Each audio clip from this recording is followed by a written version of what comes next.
Okay, so in this video, we're going to be talking about rhetorical devices like ethos, logos, and pathos, and how they can be used to persuade, particularly in advertising. So ethos, logos, and pathos form what's often referred to as the rhetorical triangle. We'll get into the definitions of these three devices in a second, but rhetorical situation is the context in which a message is being delivered, and then the medium is the method of how the message is being delivered. So whether it's a book, an article, public speech, television, movie, social media, those are all different forms of mediums, and they're always going to affect how the message is sent and received. And we'll get into rhetorical situation in a different video. So ethos, the first one, is appealing to the audience on the basis of one's character and implied guiding beliefs. So for this, you want to think reputation, trustworthiness, authority, and credibility. We're thinking here about the way that we perceive others in relation to our own set of morals and values and beliefs, right? So if we think that somebody is trustworthy, we're more likely to believe what they tell us, right? And so this shows up a lot in news media, right? So each news media may have its own particular bias, and whether or not you hold that same bias is going to really affect the way that you view that particular news person and the information that they're presenting, right? If you think that that person is trustworthy and credible, then you're more likely to believe what it is that they tell you. This is true of political speeches, of news, and of advertising, right? So in advertising, it shows up in a couple of different ways. So one, if we look on the left over here at the doctors, they might rely on the expertness of the person in the advertisement, right? So in those toothpaste commercials where, they say like 9 out of 10 dentists agree or something like that, right? That's saying that, oh, well, I trust dentists to tell me about my teeth, so I'll buy this toothpaste because 90% of dentists think it's a good thing. So it's the same thing that's happening here, right? So it's the #1 doctor recommended earplug brand. So if you're out looking for earplugs and you're like, well, I want the one that's the most effective and the best, how do I know which one is the best? Well, I trust doctors. I believe in their expertise. They would probably know which earplug brand is the best, right? So I'll buy which one says that doctors trust it or like it, right? And the same thing, it's doing the same thing here with this cigarette ad, right? So it's saying, hey, like Camels are okay to smoke, and doctors like them, and doctors know all about health, right? Doctors know all about physical health. So if a doctor is more likely to smoke Camel cigarettes, then I know it's probably not going to hurt me. It's probably going to be fine or good for me because a doctor is saying so, right?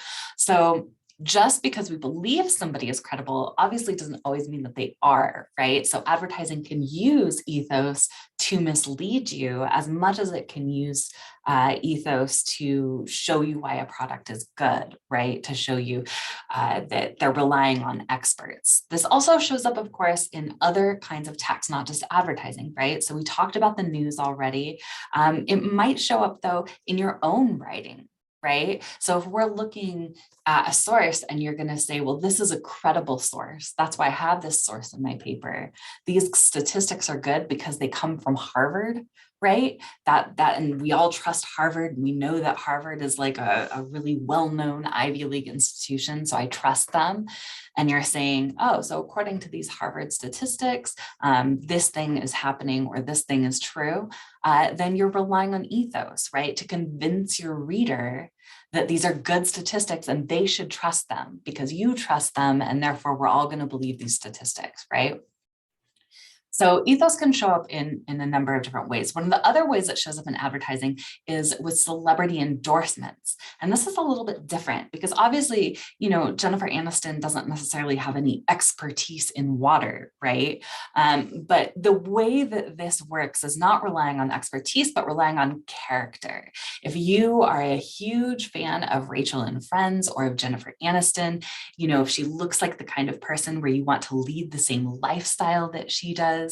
The same thing with Shaq, right? If you're really into sports, if you're really into basketball, if you feel like, hey, if I do the same things, if I consume the same products that Shaq consumes, I can be like Shaq, right? That's also ethos. So we're looking at ethos as relying on somebody's expertise or authority or credibility or their character, or if they have the same beliefs as us or something like that, right? That's how ethos works, right? So think reputation, trustworthiness, authority, and credibility. These are all different ways that ethos might show up in advertising. Okay, so the second one is logos. Logos is appealing to the audience on the basis of logic. So here we're thinking of logic, reason, fact, and objectivity. So logos is one of the things that I think we most often want to believe is the most convincing, right? So if ethos is character and logos is logic and pathos is emotion, we like to think we're not driven by emotion and we're mostly going to be convinced by logic, right? But not many advertisements will use logos. So when you start researching your advertisements or looking into advertisements, you might notice that there's not a lot of logos that happens in advertisements. So if it was the most credible, the most persuasive kind of rhetorical device, it would seem like more advertisements would use it, right? So logos is one of those things that it can be very persuasive, but oftentimes we're persuaded by other things more. It can also be just as misleading as pathos or ethos, right? So we looked at the example of the doctors recommending cigarettes, right? So we know that obviously no doctor would do that now, and it's pretty well known that cigarettes aren't a healthy thing to do, but they were relying on doctor expert credibility to promote them. Well, the same thing can happen with logos, right? You can see a chart or a graph or a number, some kind of statistic, and you may say, oh, this thing is definitely true because here's the statistic. But statistics themselves are not always credible because you have to look at, well, what was the sample size of, was it a useful sample size? Were the people that they sampled useful to looking at this particular topic, or did they only sample, the same group of people? Were the statistics interpreted correctly? Because the main way that statistics and data and things like that work is through interpretation. And so until somebody interprets it with context and things like that, we may not really know how useful the data is. So you always want to look into these things a little bit and not trust data on its face. Just because it has a statistic doesn't necessarily mean that something's true. So you want to always kind of look into the logic of the situation, right? How are they using logic? How are they using reason, facts, and objectivity? Are they being objective with their facts and their logic? So in advertising, how this shows up is when you're looking at a brand and they're showing you actual concrete reasons why you should choose their brand over other brands. Okay, so in this one with Verizon versus AT&T, they're showing you a real concrete reason using data as to why you should choose them. They have 5 times more coverage, right? So obviously you want to go with the brand that has more coverage because that is going to mean your call isn't going to get dropped, right? That you're going to have more data coverage. You aren't going to have to worry about like slow internet loading on your phone and things like that. It's the largest and it's the most reliable. So these are both logos, right? These are logical reasons why you would choose Verizon over AT&T. The same is true with this skincare brand, right? So they're using a study, they're citing a study, and saying, 91% of subjects, they're giving you a period of 7 weeks, 100% of the subjects, 32% improvement, 100% of the subjects agreeing their skin looks younger, 95% agreeing fine lines and wrinkles are reduced. They're using numbers, right? And they're also using a little bit of ethos because it's a clinical trial, and the results of the clinical trial here, right, are logos, but Princeton is a little bit of ethos, right? Because we're going to trust Princeton more than some name that we've never heard of and we don't know, right? So this is using a little bit of both, but this is logos, right? So for logos, we're thinking logic, reason, fact, and objectivity. So finally, pathos, appealing to the audience on the basis of emotion. Here we're thinking about beliefs, feelings, emotions, and subjectivity.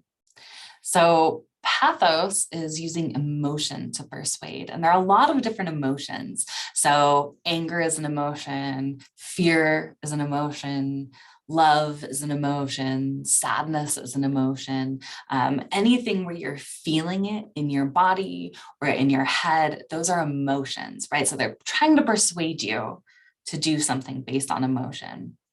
So this is a really common one, right?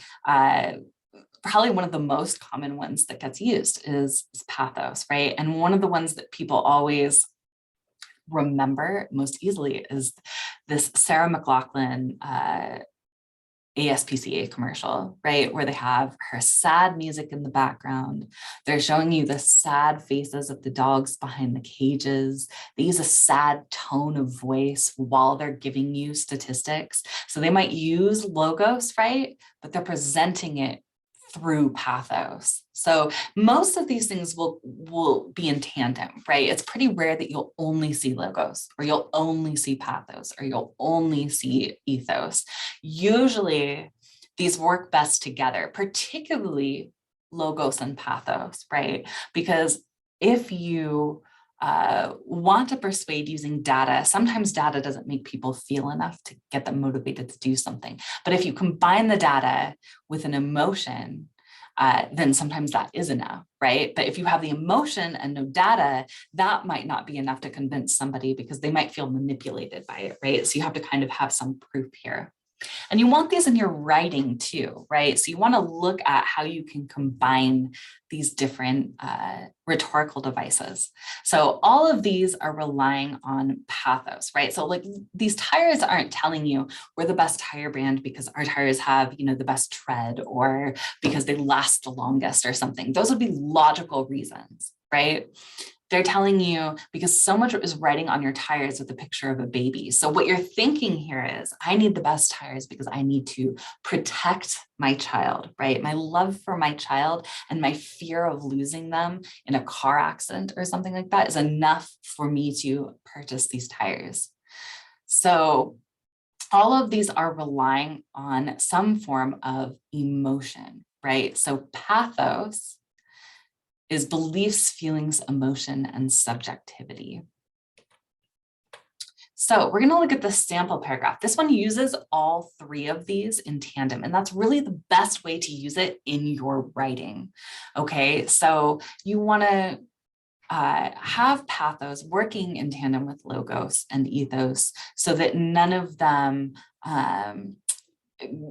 are working alone, because oftentimes if you're just using one, it's not going to be as effective, right? If you only write using pathos, your audience might be like, well, where are the facts here, right?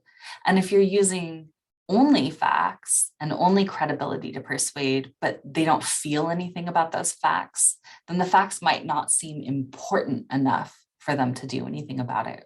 Okay, so especially when you're writing a persuasive paper, you want to make sure that you are using all three. So these three rhetorical strategies or devices that we've talked about, right? You're wanting to analyze them in other people's writing or in advertisements or in movies or different things like that, right? You want to see where other people using these strategies to persuade.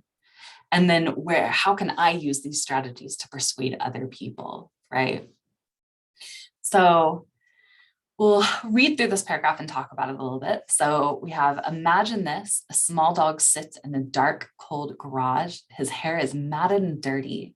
He is skinny and weak from going days without food. There is no water for him to drink, no person to give him love, and no blanket to keep him warm at night. So the author paints a vivid picture to evoke a feeling from the reader: sadness and pity for the abused animal. You read that and you want to do something to help this one specific animal, right? So while this might be a hard scenario to imagine, it is not an uncommon one in America today.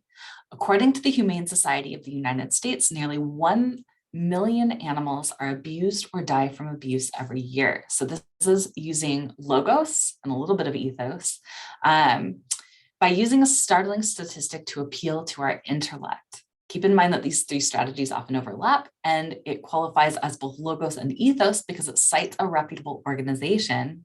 So we know the author is using credible sources. Remember, this is something you want to do in your own writing.